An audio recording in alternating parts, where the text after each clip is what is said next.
pada akhirnya John setelah mengalahkan Turkish Boy, dia menantang ataupun meng-call out karena ingin memperebutkan sabuk ICB yang dimiliki oleh Andi Cobra. Jadi dia itu meng-call out Andi Cobra ataupun menantang Andi Cobra, guys ya. Dan di sini jujur gua bingung banget nih, guys ya.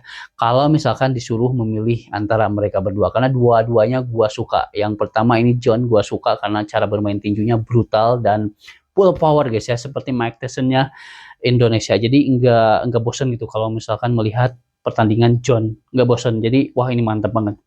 Yang kedua, gua juga suka Andi Cobra karena sebelum dia jadi pemain tinju pun kan dia itu selebgram ataupun tiktokers yang lucu ya. Jadi gua suka selalu ngikutin dia karena kelucuannya, dan sekarang menjadi pemain boxing, pemain tinju, dia juga kuat dan brutal. Tapi kalau masalah power nih, kalau misalkan boleh jujur ya, John masih di atas Andi Cobra sih kalau menurut gua pribadi ya, guys ya. Tetapi nggak tahu juga kalau misalkan nanti mereka baru bertanding, karena latihannya juga pasti dua-duanya sangat serius, lebih serius dari sebelumnya ya, guys.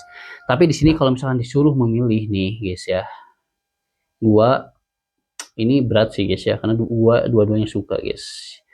Tapi kalau misalkan ya ini disuruh memilih, gua pasti memilih, maaf untuk John, gue pasti lebih memilih Andi Cobra di sini.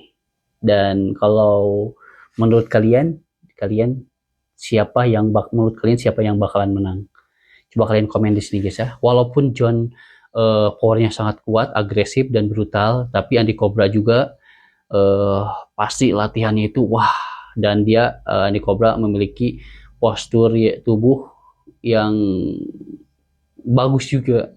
Kalau memang ini terjadi ya, John versus Andi Cobra, wah beyond keren banget karena bisa mempertemukan orang-orang yang penonton itu pengen stay terus gitu, guys ya, karena brutal versus brutal itu wah keren banget.